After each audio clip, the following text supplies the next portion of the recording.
topical questions. The next item of business is a statement by Humza Yousaf on Gaza and Israel.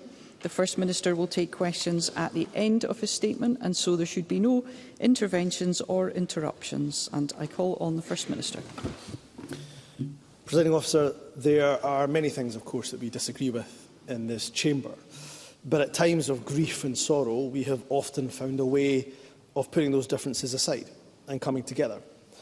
Even on the issue of Israel and Palestine, where passions run high, as do differences of opinion, we can and we should unite on many issues. Firstly, let us unite in unequivocally condemning the terror Hamas unleashed on the 7th of October in southern Israel. The more we learn about Hamas's barbaric attack, which took place on the Jewish Sabbath, on a Jewish holy day, the more we are sickened by their brutality. The Scottish Government unequivocally condemns the abhorrent terrorist attacks of Hamas. And let me say, as someone who is proudly Muslim, that I was taught from a young age that Islam tells us that if you kill one innocent person, it is as if you've killed the whole of humanity. There can be no religious or moral defence of the killing of innocent civilians. Israel, like every other country in the world, has a right to protect itself from terror. And that, of course, must be done within the confines of international law, an issue I will return to later. The Scottish Government also joins with the international community in calling for hostages taken by Hamas to be released immediately and unconditionally.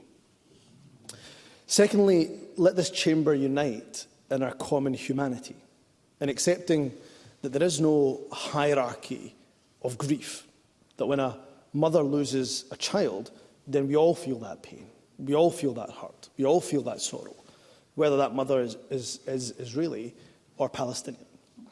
I certainly felt that pain when I met with Irene Cowan, the mother of Bernard Cowan, who was killed by Hamas. Irene and I, we held each other, we cried, we shared in each other's grief. She is an incredible woman who, despite her own heartache, told me that she was praying for my in-laws and for all the innocent men, women and children who were trapped in Gaza. So let us agree that too many mothers and fathers have lost their children, and too many children have become orphaned. And that is why we need an immediate ceasefire, and an immediate ceasefire must be agreed to. Thirdly, Presiding Officer, let us all unite in saying clearly that the overwhelming majority of men, women and children in Gaza have nothing to do with Hamas, and they must not be punished for Hamas's crimes. Almost 60% of Gazans are under the age of 25. Almost half of the population of Gaza are children. Cutting off electricity, food, water, fuel supplies to the people of Gaza is collective punishment, and it must be condemned in the strongest possible manner. International law must always, and especially when it is difficult, must be respected. The Scottish Government calls on all sides to agree to an immediate ceasefire, to allow the humanitarian corridor to open and for supplies to get into Gaza, as well as allowing those who want to leave safe passage out. UN agencies described the humanitarian situation in Gaza as desperate before the war. They now call the situation catastrophic. Today, premature babies, injured infants, pregnant women, and all the people who have lost their homes overnight in Gaza have little in the way of access to clean water. They cannot make bread. Many are in desperate need of sufficient medical treatment for horrendous injuries and have virtually no access to life-saving medicine. The aid, the trickle of aid, arriving in Gaza must be significantly increased without delay. And, Presiding Officer, it must include fuel. Otherwise, hospitals will simply shut down. The sick, the injured, premature babies, they will die, Presiding Officer. And if that happens, it will be a stain on all of our collective consciousness, and it's one that we should not be forgiven for. On the humanitarian effort that is now required, Scotland stands ready to do our part. The Scottish Government has already pledged £500,000 in humanitarian funding to the UN's Relief and Works Agency, UNRWA, to help displaced people in Gaza. Presiding Officer, the Palestinian people are proud people. They're proud of their culture. They're proud of their history. They're proud of their land. They should not be forced to leave. However, we know that this conflict alone has meant that 1 million people in Gaza have already been displaced. Therefore, for those who wish to leave, I reiterate my call on the international community to commit to a worldwide refugee programme for the people of Gaza, particularly women and children. And I will continue to call on the UK Government to begin work on both the creation of a refugee resettlement scheme and on plans for medical evacuation of injured civilians in Gaza. As I've said before, Scotland is willing to play her part and be the first country in the UK to offer safe sanctuary to vulnerable people caught up in this war. Scotland is ready to treat the injured men, women and children of Gaza in our hospitals where we can. In the past, the people of Scotland, and indeed right across the UK, have opened our hearts, our homes, and welcomed those from Syria, Ukraine and many other countries. We are a generous nation. Let us show that generosity of spirit and heart once again. Presiding Officer, I am greatly concerned by the plight of British citizens who are captured as hostages by Hamas. I reiterate our call for them to be released. I'm also deeply distressed thinking of Scots who are trapped in Gaza. British citizens, including children and the elderly, who have called Scotland their home for decades and are trapped within the Gaza Strip, waiting to cross safely into Egypt. And of course, there is the plight of my own in-laws. Let me thank members from across the chamber who have sent kind messages of support, of solidarity, who have told me that our family is in your prayers. Your words have been of great comfort to me and to Nadia. And every night, Presiding Officer, every night Nadia and I go to bed barely sleeping as we count down the hours until the morning, waiting anxiously for a message from my mother-in-law to tell us that they have survived the night. Throughout the day, the 100 people who are in our family home, well, they must ration their food.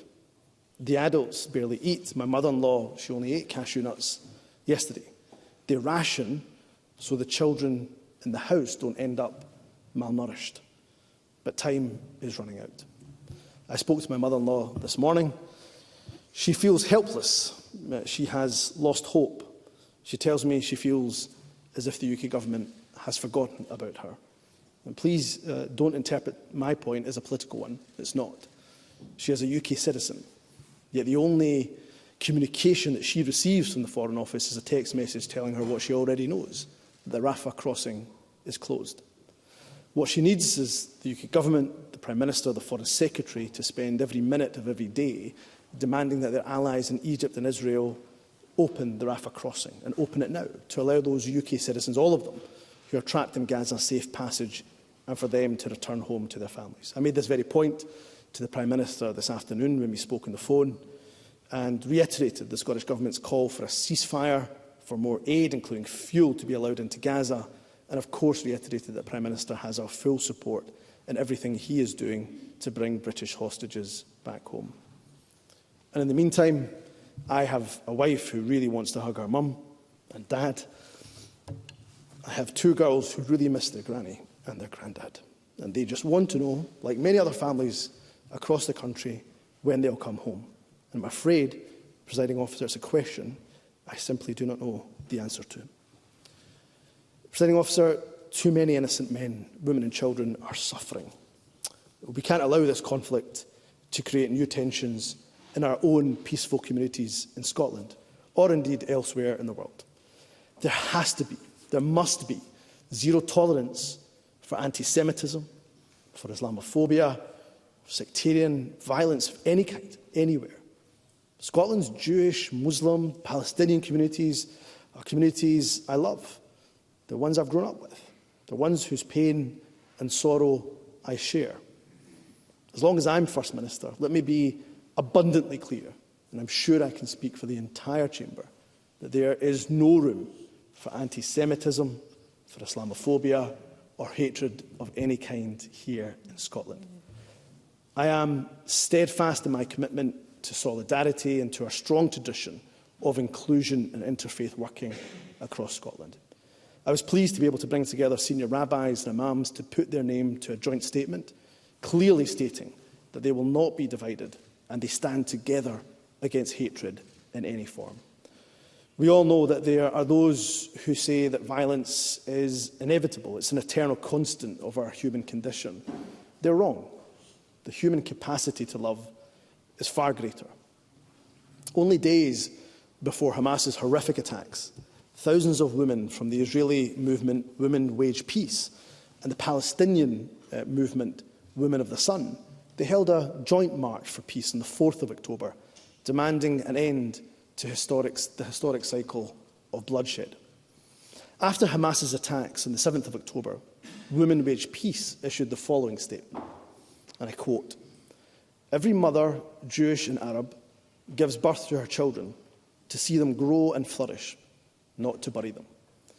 That's why, even today, amid the pain and the feeling that the belief in peace has collapsed, we extend a hand in peace to the mothers of Gaza and the West Bank.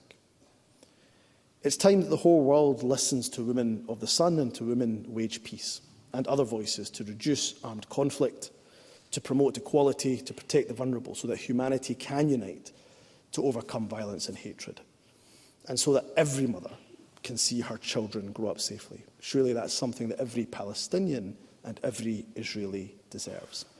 Presiding Officer, the Scottish Government reiterates our call for hostages to be released, for an immediate ceasefire, for an end to collective punishment, for more aid, including fuel, to be allowed into Gaza, and for those who want to leave, particularly foreign nationals, to be given safe passage to do so. Let us hope together, let us pray that humanity prevails.